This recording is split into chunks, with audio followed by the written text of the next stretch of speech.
Hello friends, आज हम हिंदी का चैप्टर संधि स्टार्ट करने जा रहे हैं। ओके, तो ये सभी स्टेट गवर्नमेंट एग्जाम्स के लिए इम्पोर्टेंट है, तो बिना देर के स्टार्ट करते हैं हम संधि। ओके, देखिए संधि क्या है।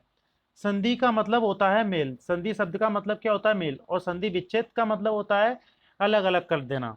ठीक है, जब संधि की बात होती है तो इसका मतलब है दो अलग अलग शब्द दे रखे हैं, उनको मिलाकर एक बनाना है। और जब संधि विच्छेद की बात होती है तो उसका मतलब होता है एक शब्द है, उसको ब्रेक करके दो पार्ट्स में लिखना है।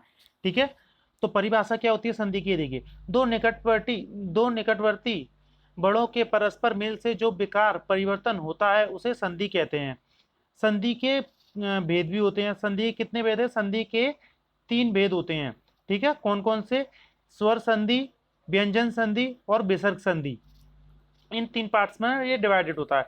तो संधि बहुत बड़ा चैप्टर है और ये वीडियो थोड़ा सा ज़्यादा लंबा हो जाता है, इसलिए मैंने इसके अलग अलग पार्ट बनाने का डिसीजन लिया है। ठीक है, तो आज हम करेंगे स्वर संधि। स्वर संधि के भी फर्दर पार्ट्स होते हैं, इसके भी कई पार्ट्स होते हैं, तो उनके अलग अलग पार्ट्स को हम आज कर लेंगे। ठीक है, देखिए स्वर संधि क्या होता है। दो स्वरों के मेल से जो विकार होता है उसे स्वर संधि कहते हैं। मतलब दो स्वरों के मेल से, स्वर कितने होते हैं तुम्हारे? 11 होते हैं ना। कौन कौन से होते हैं? आ, बड़ा आ ई, ठीक है, उ, इस तरह से। ये इनको क्या बोलते हैं? स्वर बोलते हैं। इनकी संख्या 11 है। इन्हीं के द्वारा जो बनती है उन्हें स्वर संधि कहते हैं। स्वर संधि में ऐसे शब्द आएंगे जिनके स्टार्टिंग में, मतलब जो दो शब्द दे रखे होते हैं उनके लास्ट में, मतलब पहले वाले के लास्ट में दो शब्द दे रखे होते हैं, पहला प्लस दूसरा, है ना, और कोई फिर इसका एक से एक शब्द बनता है, उसे बोलते हैं हम संधि। ठीक है, तो पहले वाले के तो लास्ट में और दूसरे वाले के पहले शब्द में, यहाँ पर हमेशा क्या होगा? एक स्वर आ रहा होगा, उसी को हम स्वर संधि कहते हैं। देखिए, स्वर संधि के भी कई भेद होते हैं। स्वर संधि के हम यहाँ पर पढ़ेंगे दीर्घ संधि, गुण संधि, वृद्धि संधि, यड़ संधि और अयादि संधि। ठीक है, तो इनको भी याद कर लेना। ये भी पूछा जाता है कि निम्नलिखित में से कौन सा स्वर संधि का भेद है ना, या निम्नलिखित में से कौन सा एक स्वर संधि है। कभी कभार ऑप्शन में इस तरह से क्वेश्चन भी आता है, निम्नलिखित में से ये क्या है? स्वर संधि, व्यंजन संधि, विसर्ग संधि, या फिर इनमें से कोई नहीं। तो इन तीन, मतलब ये सब, ये जो पांचों हैं के अंदर, स्वर संधि के अंदर, तो ये जो पांचों स्वर संधि के अंदर कभी कभार तो इन्हें अलग से पूछ लेता है कि निम्नलिखित में से क्या है? दीर्घ संधि है, गुण संधि है, वृद्धि संधि है, यड़ संधि है। या फिर कभी कभी पूछ लेता है कि विसर्ग संधि है, व्यंजन संधि है, या स्वर संधि है। ठीक है, तो इसके भेद भी याद रखना। ठीक है, अब स्वर संधि का दीर्घ संधि पढ़ेंगे हम। ठीक है, स्वर संधि का ही पार्ट है दीर्घ संधि, उसे आज हम पढ़ेंगे। अब पढ़ रहे हैं। देखिए स्वर संधि क्या होता है। ह्रस्व दीर्घ आ ई उ, मतलब इन स्वर के बाद पश्चात क्रम से दीर्घ ह्रस्व दीर्घ स्वर आ ई उ स्वर आए तो दोनों के मिलने से आ ई उ हो जाता है। देखो ये क्या होता है, इनमें पहले मतलब आ के बाद में आ जाए, या सॉरी, आ के आ के बाद में या तो आ जाएगा या फिर बड़ा आ जाएगा। ठीक है, आ दोनों में से कुछ भी आ सकता है, पर लेकिन आ के बाद में ई नहीं आएगा इसमें, इस तरह से नहीं होगा। ठीक है, तो ये सब होती है दीर्घ संधि। दीर्घ संधि का मतलब क्या होता है? बट से समझ में आ रहा है। दीर्घ का मतलब कोई चीज जो छोटी है उसे दीर्घ कर देगा। दीर्घ मतलब बड़ा कर देगा। तो देखिए, स्वर स्वर का जो ये जो स्वर है, स्वर में रा पर कोई डंडा नहीं है, कोई मात्रा नहीं है। इसका मतलब रा के साथ कौन सा स्वर चिपका हुआ है? आ चिपका हुआ है। ठीक है, ये। और दूसरे शब्द में देखिए आरती, आरती का पहला शब्द कौन सा आ रहा है? आ रहा है। तो ये आ प्लस ये वाला, ये दोनों मिलकर क्या हो गए? ये बड़ा बन जाते हैं। ठीक है, तो यहां पर जब हमारा तीसरा शब्द बनता है तो क्या होता है कि पहला वाला जो लास्ट, सॉरी, ये जो रा था स्वर में से, स्वर स्वर में से, ये रा तो हट जाता है। ठीक है, रा हटकर क्या बन जाता है? ये आधा बन जाता है, आधा हो जाता है। और इसी के बाद में क्या लग जाता है? तुम्हारा आ का डंडा लग जाता है, बड़े आ का। ठीक है। तो इसी तरह से क्या बन जाता है, स्व स्वार्थी। ठीक है, ये बन गया। ठीक है, अब देखिए ध्याय प्लस अंत, हा के बाद में आ का ही स्वर आ रहा है और उसके बाद में प्लस लगाकर अंत आ रहा है। ठीक है, अंत, और अंत में आ का स्वर आ रहा है, तो दोनों ही आ है, तो आ को मिलाकर बड़ा आ बन जाता है, तो दाह देहांत, तो इसका बन गया देहांत। ठीक है, अब है राम प्लस अवतार, तो राम प्लस राम में माँ के बाद में कोई मात्रा नहीं है, तो इसका मतलब क्या, उसके पीछे आ का स्वर है। ठीक है, और दूसरे वाले शब्द में क्या है, अवतार, अवतार आ से स्टार्ट हो रहा है, तो राम अवतार हो गया, है ना। सूर्य, सूर्य में कोई भी मात्रा नहीं है, क्योंकि ये जो रा की मात्रा आप देख रहे हो सूर्य में, ये सा के बाद होती है, आ के बाद नहीं। ठीक है, आ से पहले बोली जाती है सूर्य, तो आ के बाद कोई मात्रा नहीं है, और दूसरे वाले में आ रहा है, तो ये भी सूर्यास्त, सॉरी ये गलत लिखा हुआ है यहाँ पर, सूर्यास्त नहीं होगा, सूर्यास्त होगा। ठीक है, सूर्यास्त, इस तरह से होगा ये। ठीक है, तो इन्हीं को बोलते हैं हम दीर्घ संधि, मतलब जहां पर आ ई उ, जहां पर आ ई उ की मात्राएं किसी भी ऐसी मात्रा से मिले आ ई उ से, तो वो हमेशा बड़ी मात्राएं बन जाती हैं, मतलब बड़े उ की नहीं। हाँ, कहीं पर उ की मात्रा लगाने की जरूरत पड़ेगी, तो जैसे सु हो रहा है तो बड़े उ की लगाई जाएगी, ये वाली ना, इस संधि विच्छेद में, वो संधि बनाते समय ये वाली उ की मात्रा नहीं लगेगी। कौन सी लगेगी, ये वाली लगेगी। ठीक है, ये वाली, ये वाली नहीं लगेगी, और ये वाली लगेगी। ठीक है, इस तरह से होता है दीर्घ संधि। ये इसके एग्जाम्पल्स हैं। ठीक है, अब देखिए गुण संधि, गुण संधि में क्या होता है,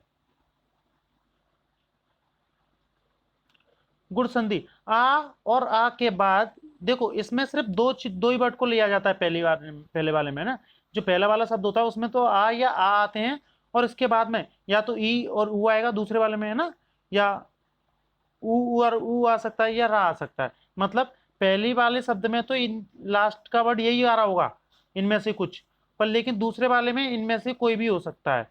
ठीक है, और ये देखिए ये, और दूसरे वाले में इनमें से कोई भी हो सकता है, और इनके मेल से क्या बनता है, जैसे आ, और ये आपको याद करने पड़ेंगे, इन्हें आप नोट कर लीजिए या स्क्रीनशॉट ले लीजिए। आ और ई के मिलने से ए बनता है, आ और ई के मिलने से ए बनता है। ठीक है, मतलब छोटी ई के मिलने से ए बनता है हर हाल में, और आ और, देखो ये छोटा आ होगा ना, ये हटा दो, ये मात्रा हटा दो, आ और ई के मिलने से ए बनता है। ठीक है, और आ और ई के मिलने से ए बनता है, मतलब छोटी मात्रा ही आएगी हर बार।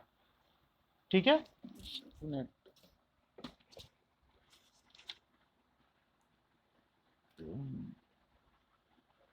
हाँ यही होगा, है ना।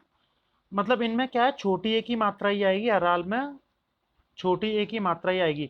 अगर आ के साथ में, ठीक है, किसके साथ में, अगर आ के साथ में, चाहे कोई सा भी आ जाए, आ के साथ में इनमें से कोई वर्ड आए, ठीक है, तो ये सब बनेंगे। आ के साथ में ई आएगा, चाहे कोई भी ई आए तो ए बनेगा, और आ के साथ में कोई भी ऊ आए तो ओ बनेगा, और आ के साथ में र आ जाए तो अर बनेगा। ठीक है, अब इसके कुछ एग्जाम्पल्स देख लीजिए।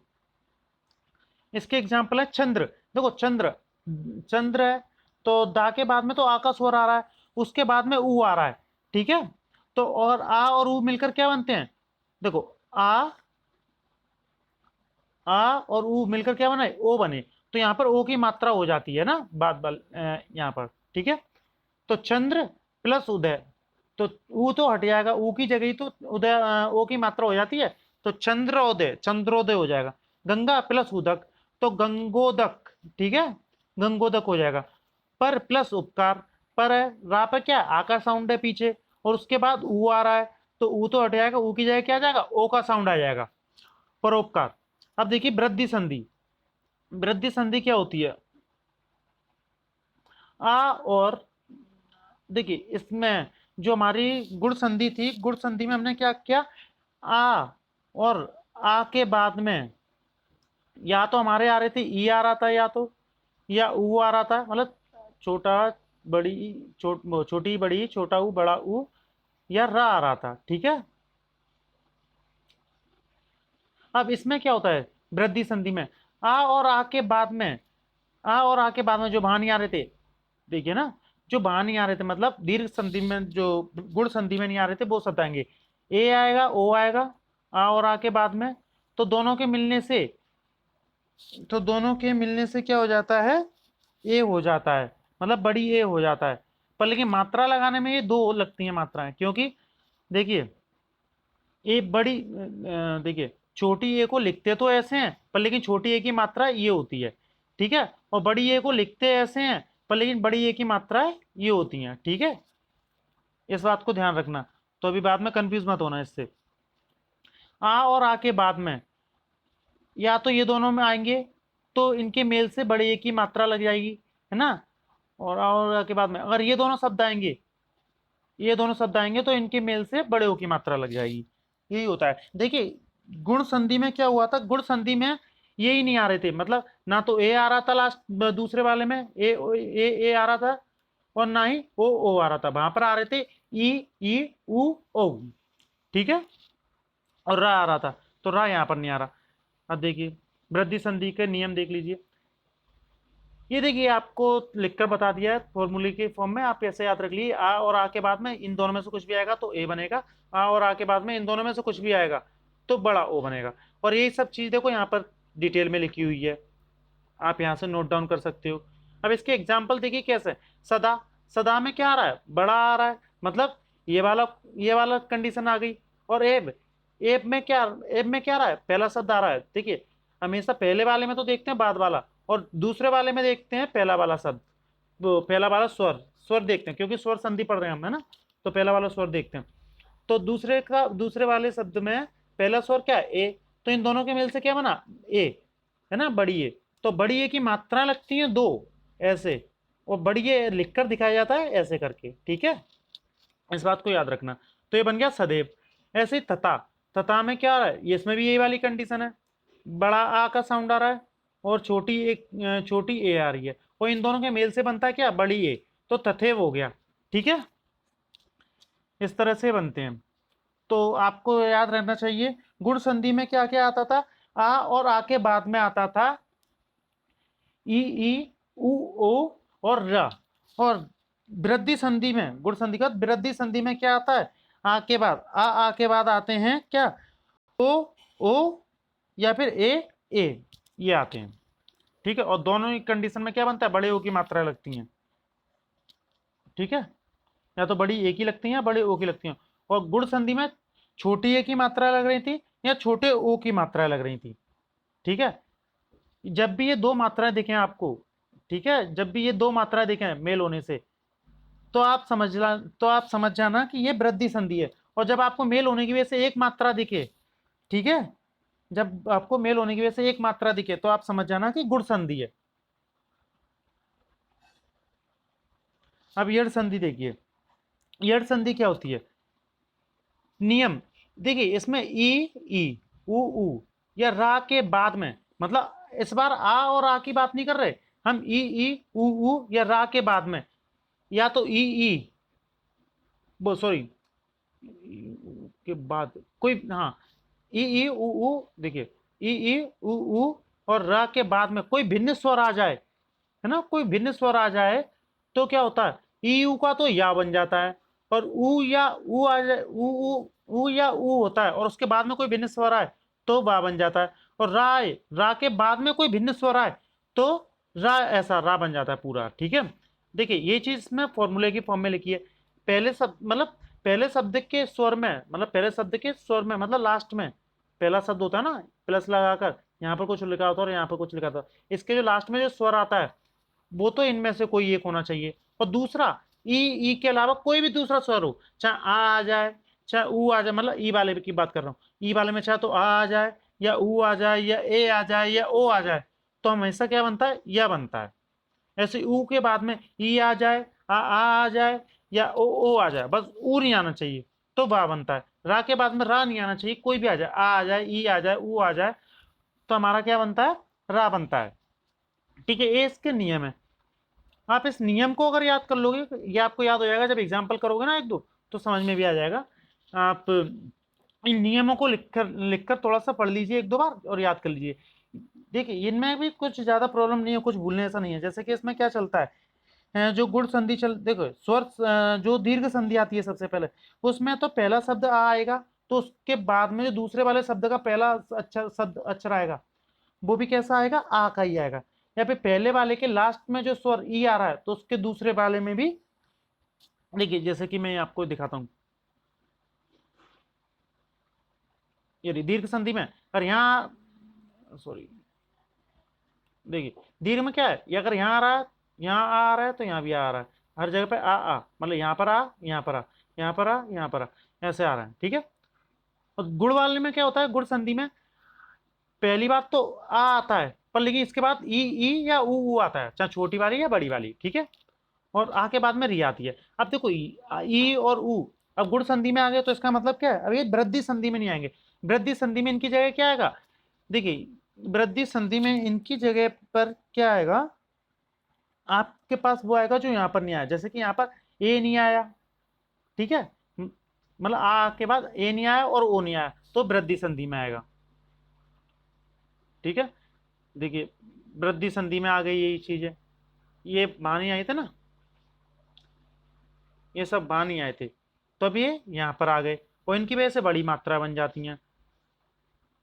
अब यण संधि में ई आएंगे यहाँ पर, मतलब अब आ वाली चीज नहीं आएगी, लास्ट में ई की मात्रा आएगी, है ना, ई की मात्रा या ऊ की मात्रा या रा आएगा, और इनके बाद में कोई भी असमान स्वर आ जाएगा, तो इनके बनेंगे या, व और रा, ठीक है।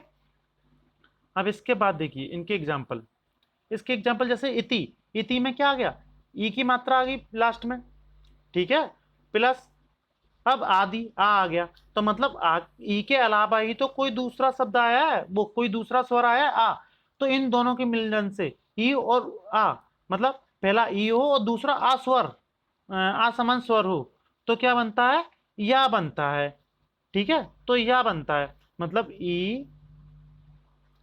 ई प्लस आ, कोई भी आसमान आया मतलब आ जाए या इसके अलावा ऊ आ जाता, ओ आ जाता, कुछ भी मिल जाए, तो इससे क्या बनता है, या बनता है। तो देखिए यही बना, इति प्लस आदि। तो इति का जो इसका जो वर्ड होता है ई, ये तो आधा हो जाता है, ठीक है। पहले वाले का जो लास्ट शब्द होता है वो तो हमेशा आधा हो जाता है, इसको याद रखना है, हमेशा आधा हो जाता है, ठीक है। पहले वाले का जो लास्ट शब्द होता है वो हमेशा आधा हो जाता है, और दूसरे वाले की जगह पर यह आ जाता है, ठीक है, और आ का डंडा लग जाता है, वो सॉरी आ का डंडा नहीं लगता, आ का डंडा नहीं लगता है ना, मतलब यह आ जाता है दूसरे वाले शब्द की जगह। तो इति में से ता की जगह तो आधा हो गया इत, है ना, और दूसरे वाले में आ की जगह बन जाता है, आ की जगह क्या बन जाता है, या बन जाता है, और डंडा इसमें पहले से लगा था तो डंडा लगा दिया और दी, ठीक है, आ की मात्रा, तो ये बन गया इत्यादि। ऐसे दूसरा है, ई की मात्रा आई और दूसरा अस्वर समान आ गया, मतलब ई नहीं आया, ई के अलावा कुछ भी आ जाए तो क्या बन जाता है, अत्यधिक, मतलब अत्यधिक बन गया, मतलब आ तो आ पूरा है, जो दूसरा शब्द है मतलब जो लास्ट वाला शब्द है मतलब इस शब्द में, तो वो आधा हो गया, और इसके बाद में जो आ होता है उसकी जगह या बन जाता है, और बाकी जो भी होता है वो लिख देते हैं,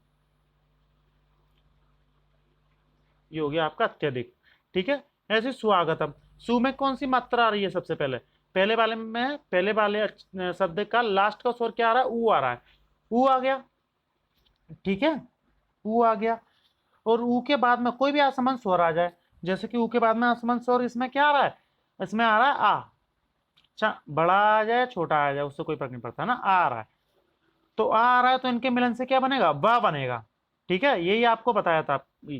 तो देखो स्वागत, सु, ये तो पूरा है। अब वाह, सॉरी भूल गया, अभी आपको बताया था ना पहले, देखिए ये रे, ये फॉर्मूले के बेस पे बता रहा हूं, देखिए सु, सु का आधा अक्षर हो जाता है, मतलब ये जो पहला जो लास्ट वाला अक्षर होता है वो आधा हो जाता है, अब इसमें तो एक ही है, तो पहला और आखिरी यही है, तो सा आधा हो गया, और इसके बाद में आ था हमारा, आ बन जाएगा बा, और इसके बाद बा, और इसके बाद आ का डंडा लगाया तो हमने आ का डंडा लगा दिया, बाकी जैसा था वैसा ही लिख दिया। ये होता है हमारा क्या, गुण संधि। तो गुण संधि आपको याद रखना है, गुण संधि क्या से ई मतलब गुण संधि में पहले शब्द का जो आखिरी स्वर होता है वो या तो ई होता है या ऊ होता है या रा होता है, वो इनके बाद में असमान स्वर आते हैं, ठीक है, इस तरह से। अब देखिए अयादि संधि, अयादी संधि क्या होता है?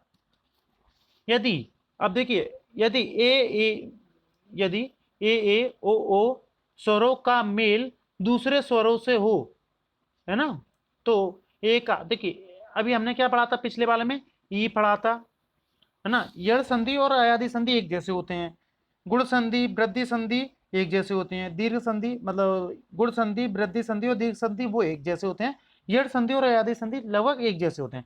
जैसे कि हमने यड़ संधि में पढ़ा था, ई के मेल से ई के साथ में कोई दूसरा स्वर आ जाए तो हम कोई दूसरा स्वर आ जाए तो हम क्या बना देते हैं, तो हम बना देते हैं या, है ना। और ऊ के साथ में कोई दूसरा सब ऊ और ऊ के साथ में कोई दूसरा स्वर आ जाता था तो हम बनाते थे बा, ठीक है। और रा के साथ में कोई दूसरा स्वर आ जाता था, रा के साथ में कोई दूसरा स्वर आ जाए, रा प्लस कोई दूसरा स्वर आ जाए तो हम बना देते थे रा, ठीक है। अब ऐसे ही हम देखेंगे, अब अयादी संधि, अब अयादी संधि में क्या होता है, अब इसमें ई ऊ नहीं चलेंगे, अब इसमें चलेंगे ए और ओ, मतलब जो वहां से बच गया, मतलब आ वाला खत्म हो गया, आ वाले खत्म हो गए। देखो अगर पहले शब्द के लास्ट में अगर आ स्वर आए तो वो सब चलते थे किसमें, दीर्घ संधि में, गुण संधि में, वृद्धि संधि में। और इसके बाद आ खत्म हो गया, ई और ऊ आए तो वो चलते थे यड़ संधि में। अब उसके बाद में आता है रा के बाद में ए ओ, यही बचा, ठीक है।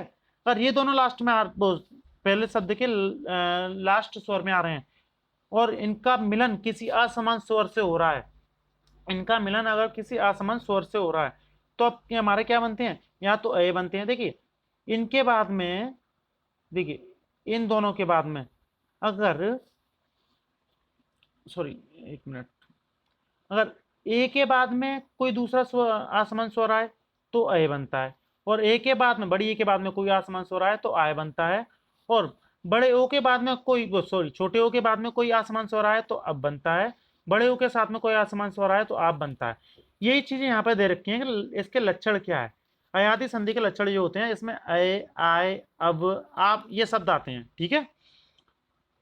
अब इसके फॉर्मूले को देखिए आप, इसका फॉर्मूला होता है, यदि ए या बड़ी, सॉरी, या ए या बड़ी ए आता है तो छोटी ए के साथ में कोई आसमान स्वर आएगा तो आय बनेगा, बड़ी ए के साथ में कोई आसमान स्वर आएगा तो आय बनेगा, है ना। और छोटे ओ के साथ में कोई आसमान स्वर आएगा तो अब बनेगा, और बड़े ओ के साथ में कोई आसमान स्वर आएगा तो आप बनेगा, ठीक है। अब इसके एग्जाम्पल देखिए ये कैसे होते हैं, ये थोड़े से टफ होते हैं, इसको ध्यान से समझना। जैसे यहाँ पे लिखा है ने का मतलब क्या हुआ, ने बोलो ने, तो इसमें लास्ट में स्वर कौन सा निकल रहा है, ए का, मतलब कि ए का स्वर निकल रहा है। और आपको एक बात बताई थी मैंने अभी आपको एक थोड़ी देर पहले, किसी कभी मात्रा लगाते हैं तो ये जो मात्रा होती है एक मात्रा, ये छोटी ए की होती है, ठीक है, और बड़ी ए की मात्रा दो लगती हैं। तो यहाँ पर देखिए ने, तो ये छोटी ए की मात्रा लग रही है तो मतलब छोटी ए लिख लिया हमने, ठीक है। प्लस अब कोई आसमान स्वर आ रहा है, मतलब आ रहा है, आ रहा है मतलब आसमान है, आसमान कैसे, ये ए तो है नहीं और ना ही बड़ी ये है, चाहे आ आए या ई आए या ऊ आए या ओ आए, कोई भी आए, पर ए के बाद में इनमें से कोई भी आ रहा है तो क्या बनेगा, हमारा अय बनेगा। सॉरी एक मिनट, यहाँ पर पहला शब्द ने के बाद में ने क्या आ रहा है, ए आ रहा है, प्लस, और दूसरे में क्या आ रहा है, दूसरे शब्द का पहला स्वर क्या है, आ, ये आ रहा है। अब ए और आ मिले तो इनसे क्या बना, अय बना, ठीक है, अय। अब देखिए अभी मैं आपको बताता हूं इसका रूल क्या होता है। जैसे कि हमने ने है, अब इसको संधि विच्छेद करते समय क्या करते हैं, ने को तो कर देते, ने में से एक ही मात्रा तो हमारी यहां पर आ गई, ये रही, ठीक है ये, और इनमें से जो ना है वो हो जाता है आधा। देखिए मैंने यहाँ पर ब्रैकेट में लिखा हुआ है आधा, आधा ना को हम, सॉरी, आधा ना को हम इस तरह से लिखते हैं, ठीक है, आधा। ये जो हम ऐसे लगा देते हैं ना कहीं भी बिसर, वो यहाँ पर हम कहीं भी ऐसे लगा देते हैं तो इसका मतलब होता है वो शब्द हमने आधा बोल रहे हैं, ठीक है, आधा बोल रहे हैं, आधा लिख रहे हैं। बोलते समय तो बोल देते हैं पर लेकिन लिखकर ऐसे दिखाया था कि आधा है, ठीक है। अगर कहीं यूज करते हैं तो हम आधा बना के दिखाते हैं, जैसे कि ऐसे करके बना देते हैं ना, पर लेकिन जब हम किसी को समझाते हैं जब हम किसी को, या फिर हम व्याकरण में जब बात करते हैं तो ना को, आधे ना को ऐसे लिखते हैं। आप संस्कृत में भी देखते हैं, जिन जगह पर ऐसा स्वर ऐसा लगा होता है, ये लगा होता है, तो हम वहां पर जल्दी से स्वर को बोल देते हैं, मतलब आधा काट, आधा छोड़ देते हैं, आधा खा जाते हैं। अब देखिए यहाँ पे है ने, तो ने का तो आधा ना हो गया, जो एक ही मात्रा थी, एक ही मात्रा, ठीक है, छोटी ए जो थी, और प्लस, और जो अन का अय है ना, अन का आ है, इन दोनों के मिलने से क्या बनता है, अय बनता है। तो यही अय हमने यहाँ लिख लिया, मतलब जो पहला शब्द है वो तो आधा कर दिया, ठीक है, ने ना को तो हमने आधा कर दिया, ने कर दिया, और जो ए और आ, मतलब इसकी मात्रा और इसका जो अन का आ है, इससे बना हमारा अय, है ना। और अन जो था, अन को हमने पूरा लिखा रहने दिया, ठीक है। अब देखिए इनके मिलने से क्या बनता है, देखिए इसको ध्यान से समझना। ये जो आधा ना है, आधा ना के साथ में जब ये वाला आ मिलेगा, है ना, अय वाला आ मिलेगा, तो ये तो ना पूरा हो जाएगा, तो ना हो गया, ठीक है। अब देखिए जो यह आधा या है, मैंने अभी आपको बताया था ना, ये जो लगा होता है ये आधे के लिए लगा होता है, या के बाद लगा, तो आधा जो या है, इसके बाद में ये जो आ है, इसकी वजह से या पूरा हो गया, ना या। अब बचा क्या, ना बचा सिर्फ, तो ना को हमने ये लिख दिया, ठीक है। ये बन गया नयन। अब देखिए दूसरा, देखिए समझ में आ जाएगा अभी। से लिखा हमने, से में कौन सी मात्रा आ रही है, ए की, वही छोटी ए वाली मात्रा आ रही है ना, तो ए लिख लिया हमने ऊपर, ठीक है। तो से है, तो मैंने भी आपको बताया था, से में से एक ही मात्रा तो हमारी ये आ गई ऊपर, ठीक है। और जो जो हमारा सा है, सा अब क्या हो जाएगा, हमारा आधा हो जाएगा। तो आधे शब्द को हम किससे डिनोट करते हैं, ऐसे करके। तो ये देखिए हमने लिख लिया आधा सा। अब इसके बाद आ रहा है अन। अन में कौन सा साउंड आ रहा है, अन में मतलब कौन सा स्वर आ रहा है, आ का स्वर आ रहा है, प्लस आ, ठीक है। अब तो आ प्लस आ से क्या बनता है, अय बनता है। ये अभी आपको फॉर्मूले में ऊपर बताया था ना, ये रहा फॉर्मूला, इसको ध्यान रखना, अय बनता है। तो इन दोनों को मिलाकर हमने क्या लिख लिया, अय लिख लिया। और इसके बाद जो है वो हमने जैसा था वैसे ही लिख लिया। अब देखिए इसको जोड़ना स्टार्ट करते हैं। देखिए आधा सा, ये आधा सा इसके आ के बाद आ से मिलता है, ठीक है, ये सा से मिलता है। देखिए बड़ा कर लेते हैं, देखिए से एक ही मात्रा का ए आ गया और आ के स्वर का आ गया, और इन दोनों के मिलने से बनता है आए, ये हो गया। अब देखिए ये जो आधा सा है, आधे सा के साथ में जब ये वाला आ मिलेगा, ठीक है, तो ये पूरा सा बन जाएगा। अब इस आधे या के बाद में, मतलब इसका मतलब होता है आधा या, आधे या के बाद में अगर आ मिलेगा तो ये पूरा या बन जाएगा, और ना जैसा है वैसा ही लिख दिया जाएगा, ठीक है। तो ये बन गया सयन, ये हो गया। अब देखिए नेक्स्ट, गे, गे प्लस अक। तो गे प्लस अक में कौन सी मात्रा आ रही है, बड़ी ए की मात्रा आ रही है, ठीक है। तो बड़ी ए की मात्रा मतलब बड़ी, ये लिख दिया हमने, बड़ी ए लिख लिया, ठीक है, बड़ी ए प्लस, अब क्या आ रहा है, अक। एक के बाद में, बड़ी ए के बाद में कोई भी असमंस स्वर आ जाए, चाहे छोटा आ जाए, बड़ा आ जाए, ई आ जाए, कुछ भी आ जाए, उस समय कोई मतलब नहीं है, बनता हमारा क्या है, सिर्फ कोई भी असमंस स्वर आ जाए। पर लेकिन इसमें क्या आ रहा है, तो आ आने से क्या बनेगा हमारा, आए, ये रहा आए, ठीक है, फॉर्मूले में लिखा हुआ है, देखिए। तो ये वाला आय हमने यहाँ लिख लिया, ठीक है। पिछली बार कैसी मात्रा थी, छोटी आ रही थी तो ए बन रहा था, और इस बार क्या है, बड़ी ए आई है, तो बड़ी ए की वजह से क्या बना, आय बना। अब इसमें भी वही काम होता है, जो शब्द होता है, मतलब पहले शब्द का जो लास्ट का अक्षर होता है, अब इसमें तो सब में एक ही आ रहा है, कभी ऐसा हो जाए ना कि दो आ रहे हो, तो आपको लास्ट वाले को सिर्फ आधा करना है, सबको नहीं करना। तो गा तो हो गया आधा, है ना, और ए और आ से मिलकर बन गया आय, और अक को हमने जैसा था वैसे ही लिख लिया। अब इनको बनाना स्टार्ट करते हैं। देखिए आधा गा, आधा गा जब आ के साथ मिलेगा तो क्या बन जाएगा, ग पूरा बन जाएगा, और आ कैसा है, बड़ा आ है, तो आ का डंडा भी लग जाएगा। जब या आ के साथ मिलेगा तो क्या बन जाएगा, पूरा या बन जाएगा, ये आधा या, आधा या है ये, है ना, ये पूरा पूरा आ बन जाएगा, ठीक है। और का जैसा था वैसा ही हमने लिख लिया, तो ये बन गया गायक, और ये गायक हमने यहाँ पर भी लिख दिया, ठीक है। अब देखिए ऐसे ही एक और है, भो प्लस अन। भो प्लस अन में देखिए कौन सी मात्रा आ रही है, ओ की मात्रा आ रही है, मतलब ये वाली, तो ओ की मात्रा हो गई, छोटे ओ की मात्रा है ना, क्योंकि बड़े ओ की मात्रा में दो ही लगाई जाती हैं, छोटे ओ की मात्रा आ गई, प्लस कोई भी असमन स्वर आ जाए तो इसमें आ गया, इससे कोई मतलब नहीं है कि आ आना चाहिए हर बार, क्योंकि इनमें एग्जाम्पल में आ रहा है तो ये मत सोचना कि हर बार आ ही आएगा, पर लेकिन ज्यादातर एग्जाम्पल आपको ऐसे ही मिलेंगे आ वाले। ठीक है, अब देखिए इन दोनों में से कुछ भी आ जाए, अब ये दोनों मिलकर क्या बने, आ और आ मिलकर, देखिए छोटा ओ मिलता है किसी असमान स्वर से तो बनता है अब, तो इन्होंने अब बनाया अब।